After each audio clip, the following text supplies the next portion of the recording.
The search for happiness and the path to reaching it have been at the heart of human focus for centuries.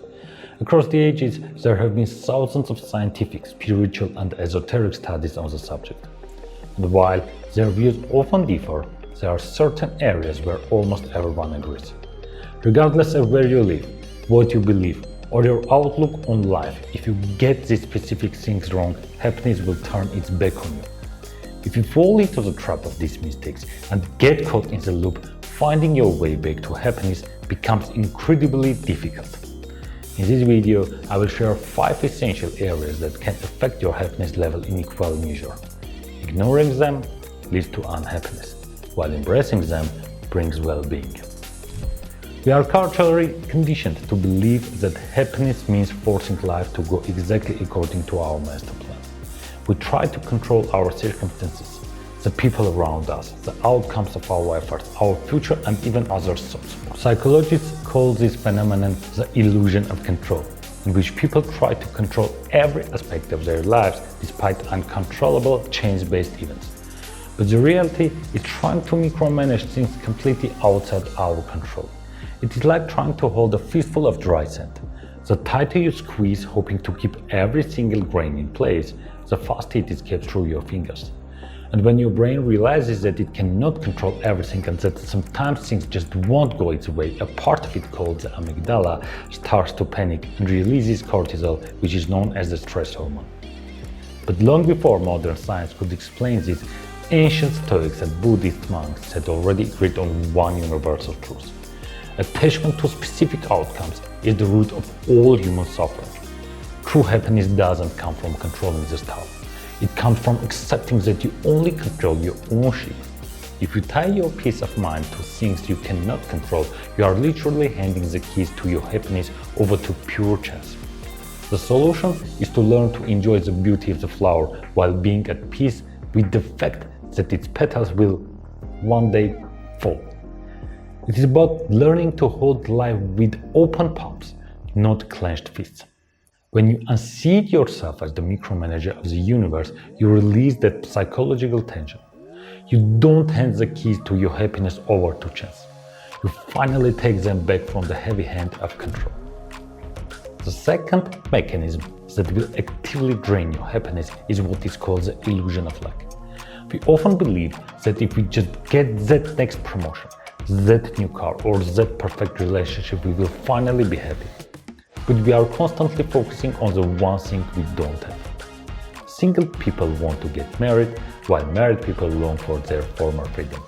People without money want to work hard to become financially free, while those who are wealthy and constantly busy just want free time to enjoy the present moment. In every situation, the human mind fixates on exactly what is missing. It is a vicious cycle. Our brains are biologically hardwired from ancient times to always notice what is lacking. And that's totally normal. Thousands of years ago, noticing the one dangerous predator hiding in the bushes was far more important than admiring a beautiful sunset, right? Evolutionary psychologists call this pattern the negativity bias. But in the modern world, this ancient survival program becomes a mental prison. If you leave your mind on autopilot, it will relentlessly scan your life for flaws, for risks, and for what you don't have yet. You could have a brilliant career, a loving family, and a comfortable home, but your brain will fixate entirely on the one minor criticism you received at work. But I'm sorry to say, if you constantly feed these feelings, happiness will simply bypass you. But just as with the first point, there's a solution here too. And modern neuroplasticity and ancient wisdom align perfectly on this. In neuroscience, there's a saying, neurons that fire together, wire together.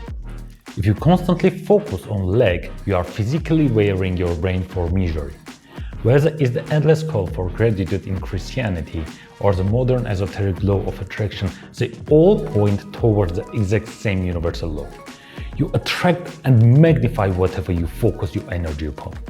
The solution isn't to force toxic positivity or pretend that bad things don't happen. The solution is conscious rewiring. When you actively practice gratitude, not as a cliche, but as a daily mental discipline, you literally change the neural pathways in your brain. You shift your focus from the one thing that is missing to the 99 things that are already perfectly providing for you. Naturally, this begins to profoundly transform not just your daily mood, but your baseline level of happiness in general. The third trap is a deeply rooted state known as the illusion of separation. In the endless rush and routine of the 21st century, it is so easy to fall into this trap. Every minute counts, right? So we tell ourselves we don't have time to meet up with friends or attend that event. We cancel plans just to tick off one more task on our to-do list, or simply to stay at home and physically rest. But here is the irony. By isolating yourself, you aren't actually saving energy. You are draining it. In the longest study on human happiness ever conducted, spanning over 85 years, Harvard researchers found one undeniable truth. One of the most important factors for our well-being is not wealth or achievement, but the quality of our relationships. Researchers have noticed that social isolation activates the exact same pain centers in your brain as physical injury. This is exactly why isolation exhausts you. Your energy levels drop, your efficiency at work plummets, and as your happiness fades, everything else suffers with it. So the result is the exact opposite. Instead of saving time, we waste it inefficiently. And this isn't just about science, by the way. Whether you look at Eastern philosophies or the African concept of Ubuntu, which means I am because we are, they all point to the exact same truth. We are deeply interconnected. We are social creatures, and perhaps this need for connection has been wired into us from ancient times too. After all, facing a predator or a threat in the past was always much easier as a group than alone. Being surrounded by others subconsciously makes you feel safer and more protected, which naturally lifts your mood. The solution is quite simple. It is just about finding a little balance, rather than fixating solely on the daily grind, hoping to reach your finish line faster. Give yourself the gift or perhaps the luxury of pausing every now and then. Allow yourself to truly rest, meet up with friends, or go to an event where you simply feel good. Because happiness simply cannot survive in a vacuum. It needs connection to breathe. The fourth habit that destroys our happiness is one of the heaviest things we carry: the weight of the past, or more specifically, holding onto resentment. When someone deeply hurts us, our natural instinct is to hold onto that anger. We replay the situation in our head, thinking that by holding a grudge we are somehow punishing the person who wronged us. But there's a famous Buddhist teaching that compares holding onto anger to grasping a hot coal with the intention of throwing it at someone else. Ultimately, you are the one who gets burned.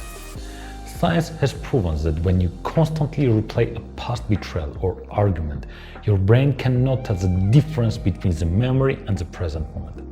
It reacts as if the emotional threat is happening right now.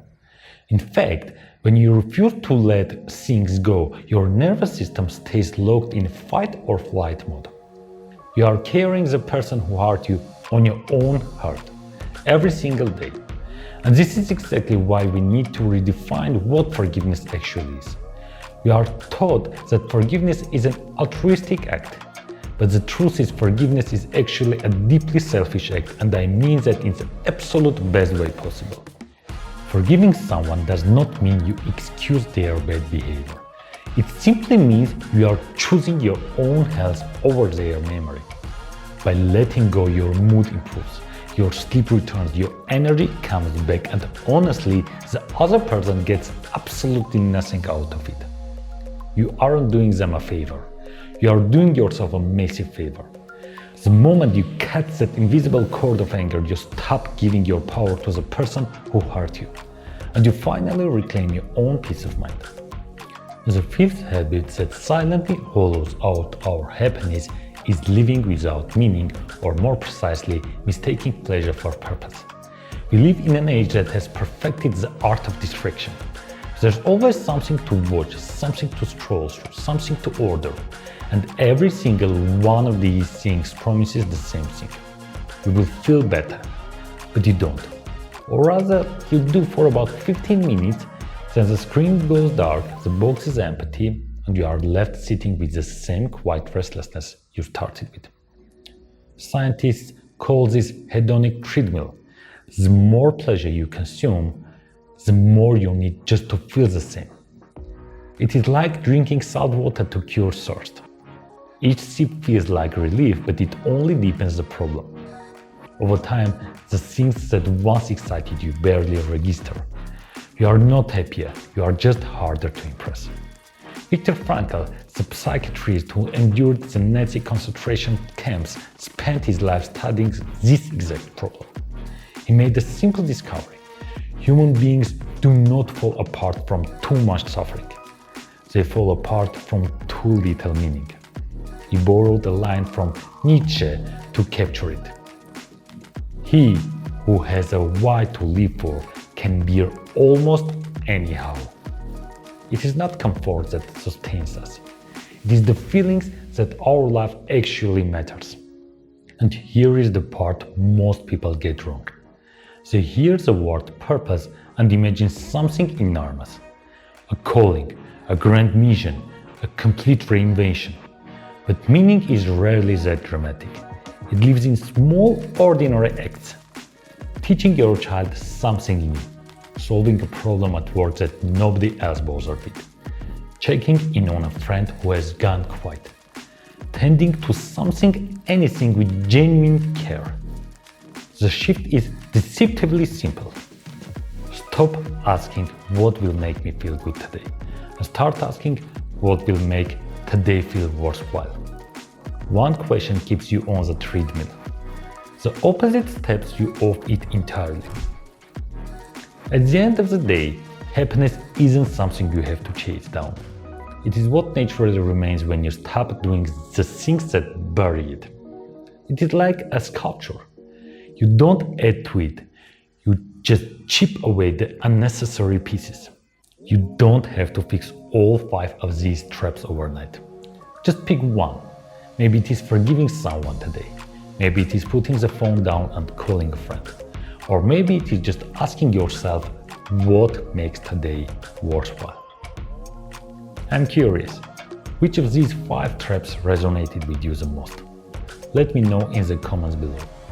And before you go, if life has been feeling a little flat lately, if you have noticed that even the small things don't hit the way they used to, I made another video called How to Get Your Spark Back When Life Feels Flat.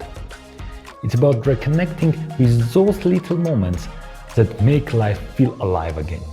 You will find it linked right here. Take care of yourself. Give yourself the luxury of a little grace. And I will see you in the next one.